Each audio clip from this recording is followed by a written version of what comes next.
Sukirti now joins us with all the latest. Sukirti, first of all, we've listed out a whole list of meetings that are expected to take place today, all virtually, mostly virtually, of course.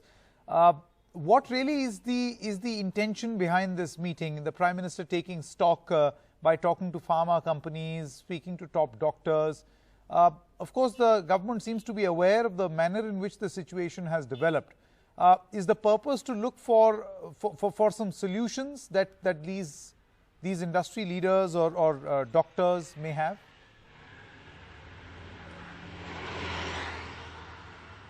Well, yes, at this point of time, Sanket, the government is monitoring all kinds of resources, and that is what the focus is on.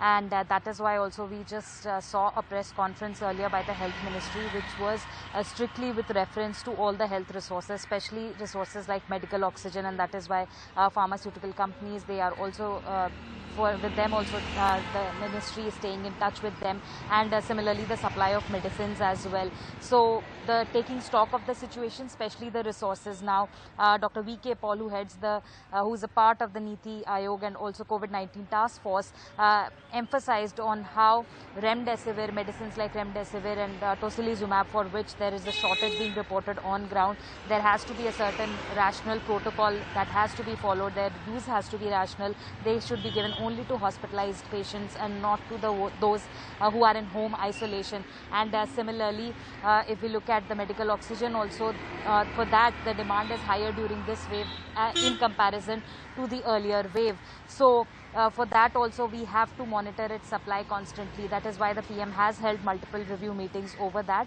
and continues to stay in touch with both medical companies as well as these issue of supply of medicines as well.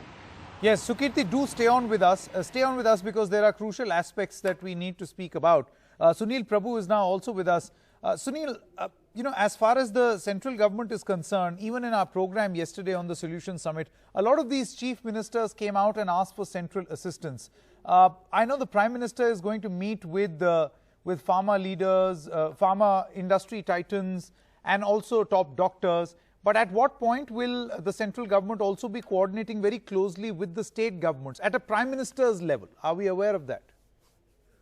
Well, definitely he will be holding a meeting with the chief ministers. That's on the cards. That's something that he had already done a few days ago. But now it's in that backdrop that given the surge that has taken place, he had warned them, in fact, that this time it's becoming worse than normal. But we've seen those super spreader events like the Kumbh Mela, or for that matter, election rallies. And then, of course, things have really gone out of control, be it in the state of Uttar Pradesh or Madhya Pradesh or Maharashtra or in the state of Delhi, Rajasthan. And it's in that context that the Prime Minister is taking stock of the situation, because he's come under great flack because, as you're well aware, India is in a situation where it has to import medical oxygen. We had 1 year to this date, and yet those provisions haven't been made. The Cabinet Secretary has been speaking to the Chief Secretaries in states where there's been a surge to ensure that there is medical oxygen, because there's been reports coming down from the state that they have had to shut off oxygen supply for some patients. And that's the worst thing that anybody wants to hear, especially the near and dear ones, that there is a lack of medical oxygen. We have seen a diversion of industrial oxygen, but definitely they are taking stock of that. The other aspect, of course, is that anti-COVID medicines. Pharmaceutical companies are meeting with the Prime Minister. We have heard the Home Minister say there's enough of stock, but clearly a lot more needs to be done at this stage, and a lot more needs to be done to ensure that black marketeers, those who are responsible for hoarding, the action is taken against them, stringent action, because these are life-saving drugs. And people are paying thousands and thousands of rupees, and it's heartrending to see their near and dear ones moving from pillar to post to get medicines to save their people, their loved ones who are battling for life. And it's in that context that we come to the public health infrastructure.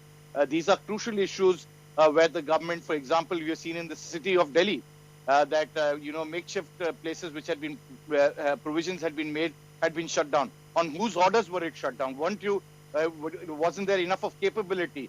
Somebody has to be held responsible for this kind of complacency. Definitely, there will definitely be a day to reach that. But at this present juncture, everybody is focused towards ensuring that this second surge is nipped in its bud, is controlled, and every effort is made to ensure that it does not go out of hand. Because the worst, as you have heard from in your solution summit from from doctors, the worst is yet to hit, and we must take every possible precaution.